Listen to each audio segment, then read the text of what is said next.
What would you do if a neighbor's jealousy turned your children's laughter into a nightmare? The summer sun blazed over our quiet suburban street, casting golden rays on the backyard pool where my kids, Mia and Ethan, splashed with unbridled joy. Their giggles echoed, a melody of innocence that filled my heart.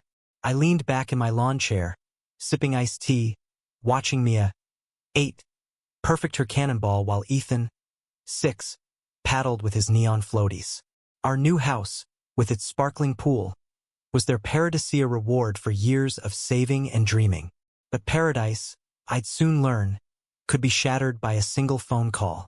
Our neighborhood was a patchwork of families, mostly kind, but Karen lived next door.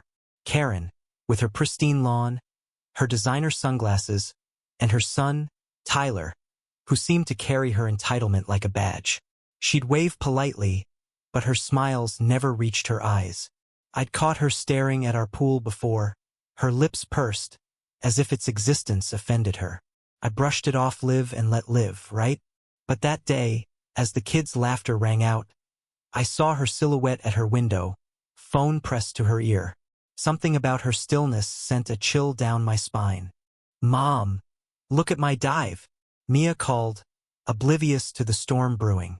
I clapped, but my eyes flicked back to Karen's window. She was gone. Minutes later, a police cruiser rolled into our driveway. My stomach dropped.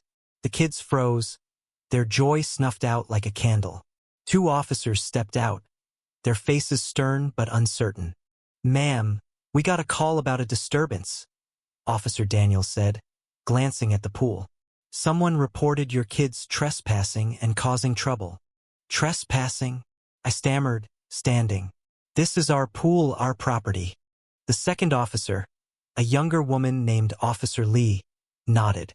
"We understand, but we have to follow up.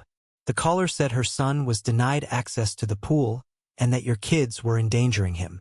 I blinked, disbelief warring with anger. "Endangering? They're swimming in our backyard." "Who called?" Daniels hesitated. "The caller identified herself as Karen, your neighbor. Said her son, Tyler, deserves to use the pool more than your kids." My jaw dropped. Mia and Ethan huddled behind me, their wet towels clutched tightly. Karen's audacity hit like a slap. Deserves it more? Her son, a sullen 13-year-old, had never even spoken to my kids. I invited the officers to check our property records, my voice shaking with fury. They did, confirming the pool was ours, and left with apologies. But the damage was done.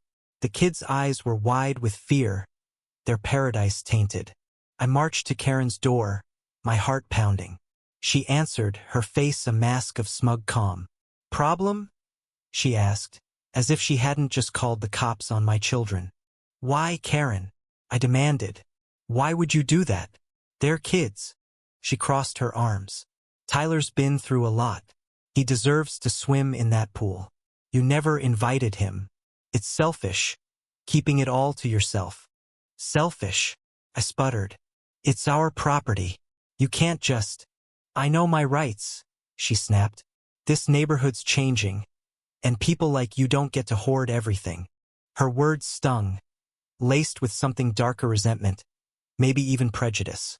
I walked away, shaken, determined to protect my kids from her venom. But the incident lingered, a shadow over our summer. Mia stopped swimming, afraid the police would come back. Ethan clung to me at night, asking if we'd lose our home. I reassured them, but rage simmered in my chest. Karen's entitlement wasn't just a nuisance site, was a threat. Days later, a new twist emerged. I was pruning roses when Mrs. Alvarez, an elderly neighbor across the street, shuffled over, her eyes sharp with concern. "You need to know something," she said, her voice low. "Karen's been telling people you stole that pool from the neighborhood. Says it was meant to be communal, for everyone's kids." I froze, my pruning shears trembling. "Communal? That's a lie. We bought this house, pool and all." Mrs. Alvarez nodded. "I know, dear, but Karen's been spinning stories. She's got a few neighbors believing her, especially the new ones who don't know you." Her words were a gut punch. Karen wasn't just jealous. She was orchestrating a campaign against us. I thanked Mrs. Alvarez, my mind racing. That night, I checked the neighborhood's online forum. Sure enough, Karen had posted, her words dripping with false concern. It's unfair one family monopolizes the pool while our kids suffer in the heat. Comments piled up, some agreeing, others unsure. My hands shook as I typed a response, clarifying the pool was private property. But the damage was spreading. I decided to confront the lie head-on. I invited the neighbors over for a barbecue, pool included, to show we weren't hoarding anything. Most came, laughed, and swam, their kids splashing alongside mine. For a moment, it felt like we'd won back the neighborhood's trust.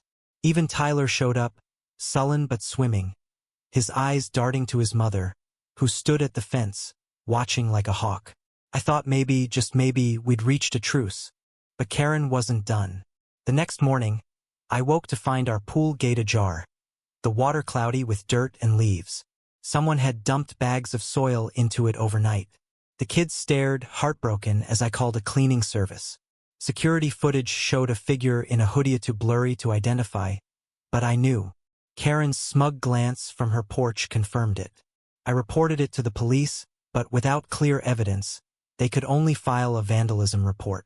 Desperate, I turned to Mrs. Alvarez again. She hesitated, then revealed another secret.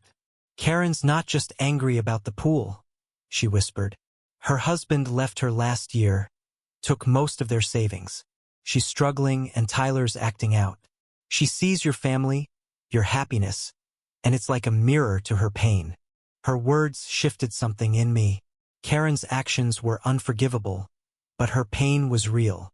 I tried to reach out, offering to let Tyler swim with supervision, hoping to ease the tension.